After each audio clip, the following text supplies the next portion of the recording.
Greetings to all my brothers and sisters around the world who are followers of William Branham, and specifically my brothers and sisters at all Exodus Assembly in St. Vincent and the Grenadines and Trinidad and Tobago. It's really a joy and a pleasure being here and speaking to you.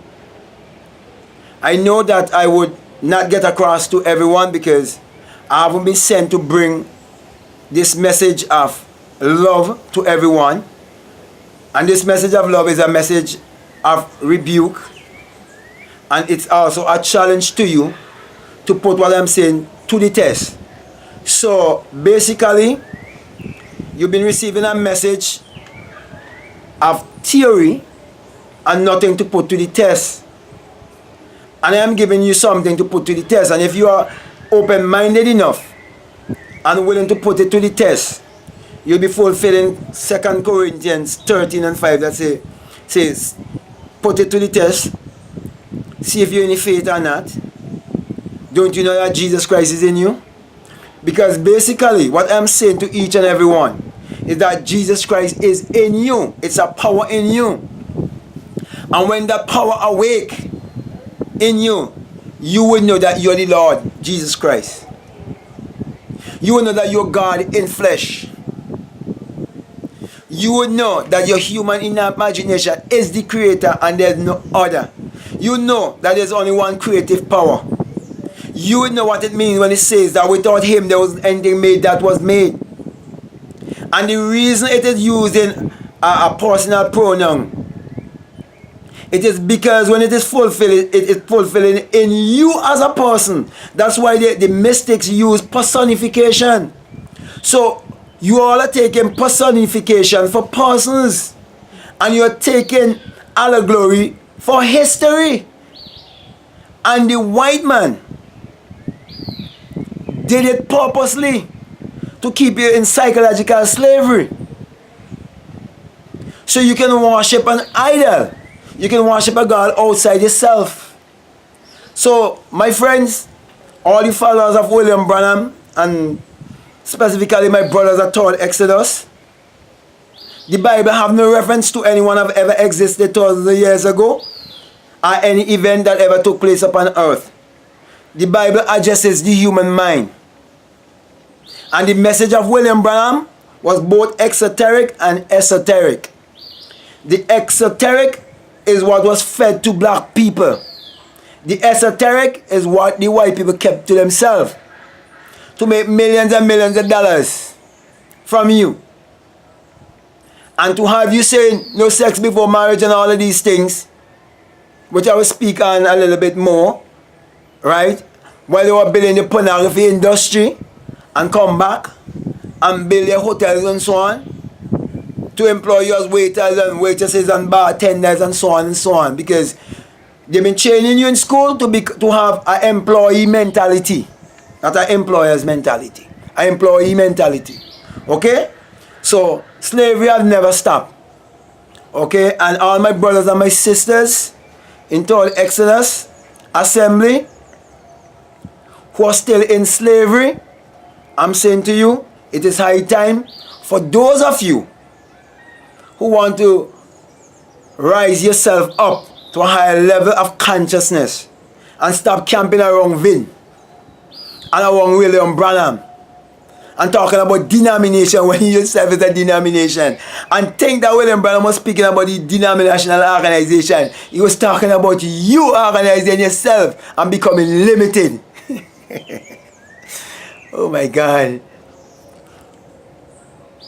Yes. So, my friend, I just want to relate to you an experience. And as I relate this experience, I want to say something. I want to say too, that brother Marvin was right. That fateful morning when he was talking about those who run ahead after they had gone St. Lucia and their foundation, and another man come and run ahead and try to evangelize, and was saying, it's not so we used to do it. I know, I could have seen Brother Ben after the meeting, choking him and telling him, Because he wanted us to raise a son.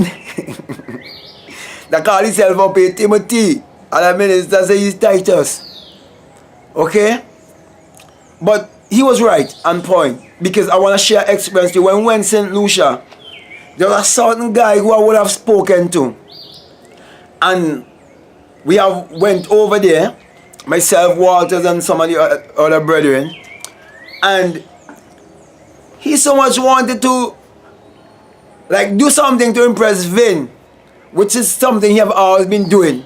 Which I will talk about those things in some other videos. Right? That he encouraged all of us because the guy had lost his wife. His wife had left him and gone to live by somebody else because things wasn't going too good with them.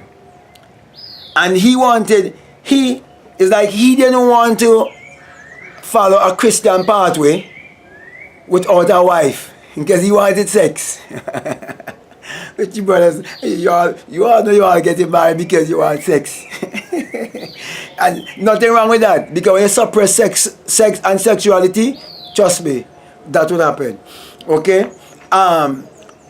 Walters encourage all of us brothers with a lie. Plan a lie, literally plan a lie to go and tell the girl, because the man directed us where the girl was staying.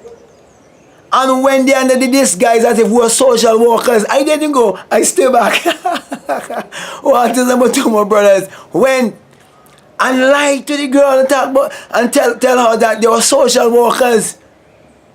And so on, and try to talk to her and encourage her to get back to her husband and all of that. And I've always kept that because I realized that wasn't genuine. That wasn't true. That wasn't real.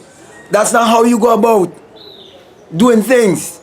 So, brother Marvin, you was right.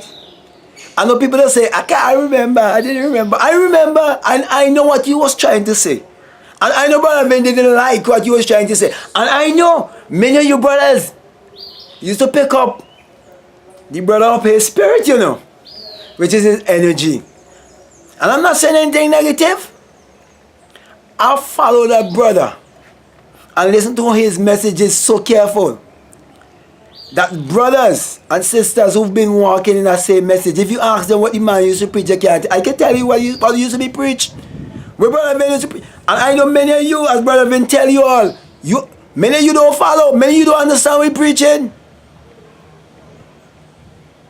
Yet, he was preaching intellectualism still. Yet, we are limitless being. But he have brought you all far enough. And Walter have brought me far enough too. And I can tell you, they all fly high. They all fly high. They did fly high. But when you do not understand the laws of thoughts, the same thoughts that you use to take you that high, if you can keep it and stay with it, it can bring you all the way down. Greed can cause it. Women can cause it. Everything can cause it. I have my share of everything that I have experienced. I'm still experiencing now. Experiencing a lot of stuff. There are choices I have to make, but I know that I'm free. And because I know that, I want to see many others be free also. And that's why I'm doing what I'm doing, and I have such a passion in doing it. Because it's real. Because I know if I hadn't have the experience, I would not come here and do this. Because I'm not a man of power and position. I was offered indefinite visa when I was in denomination to go and preach gospel around the world. I refused. I went to Bible school when I was 17 years of age and learned about all the books that was taken out of the Bible. So my brothers, my sisters, followers of William Branham, and my brothers and sisters in Third Exodus Assembly, all I'm just doing is admonishing you to put what I'm saying to the test. Put your imagination to the test. Start looking within yourself. Because you all know you're not going to join your denomination if you leave. And that's why many of you have been still sticking with all the nonsense that have been happening in all of these message churches and all of these men who professing to be men, who God is speaking truth to speak to you. God is in all of us, my friend. And all the scare tactics they've been using, all the fear, and talking about Korah and Nathan and Korah and all of them things. Hunters used to use that all the time. Try to scare the shit out of all the members. I have no fear, my friend. I have love. Love over fear. Thank you very much for listening to me. I love each and every one of you. We are all one.